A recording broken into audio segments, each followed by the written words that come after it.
Hello mga mamis, for today's video, super rush order to. Actually, in-endorse siya sa akin ni Mami EDH. Shoutout pala sa'yo, Mami Aryan of EDH Cakes and Pies. Bali, sa Pinagbuhatin Pasig kasing location niya. Tapos, parang etong si customer, mas malapit siya dito sa location ko. And I think that time kasi medyo madami siyang pa-order din. Kaya yun, in-endorse niya na lang sa akin si customer, or sinuggest niya pala ako, parang gano'n, ni-refer niya ako doon sa kay customer if ever, kasi para mas makalesen doon. Medyo mahal kasi yung yung delivery fee, ganun. Tapos, ayan na nga. So, nung gabi, ginawa ko na yung topper niya. Hindi ko na pinakita yung fondant topper niya.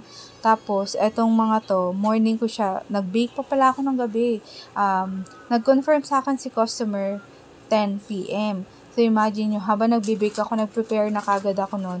Habang nagbe-bake ako, ginagawa ko yung cinnamon roll na fondant topper, kasi wala ako ditong toy topper na cinnamon roll eh. So, buti na lang mabilis kausap tong customer talaga. Nagpa-confirm siya. I mean, nag-go na siya kaagad for the rate na kinote ko sa kanya. Tapos, eto nga pala, ito yung sa part na tignan nyo, kung mapansin nyo, sobrang dahan-dahan ko siyang inilagay. Kasi nagkamali ako, habang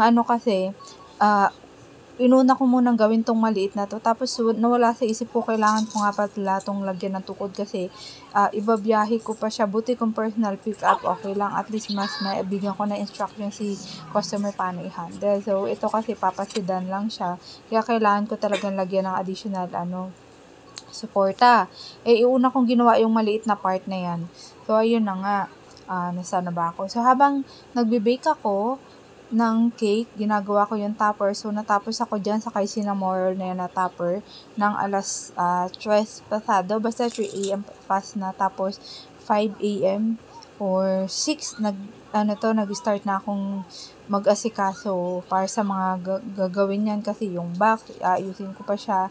Tapos, ito na nga pala yung pinaka-final outcome based doon sa sample na binigay ni customer. Medyo particular din siya na gayang-gaya ba, kung kaya ko ba siya makuha. So far, nabigyan ko naman siya ng hustisya based doon sa sample niya.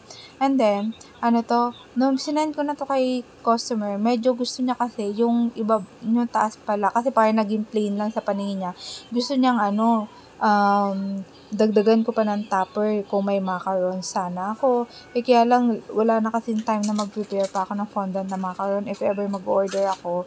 So, medyo hassle na, naghahabol na ako ng time eh. Kaya sabi niya, kahit anong topper na lang yung ilagay ko. Here, have it. So, kung iyan yung meron ako stock dito na mga topper na sabi ko medyo bagay naman siya. Tapos dinagdagan ko na lang ng mga colored na druggies pa. So far, umabot naman ako sa time na napag-usapan namin ni customer, and nagustuhan niya naman yung pinaka-outcome nitong cake. So, yun lang mga mami. Salamat sa inyo, and thank you so much din kay Mami EDH or Mami Arya ng EDH Cakes and Pies. Salamat mga mami. Yun lang. Paalam. Ciao!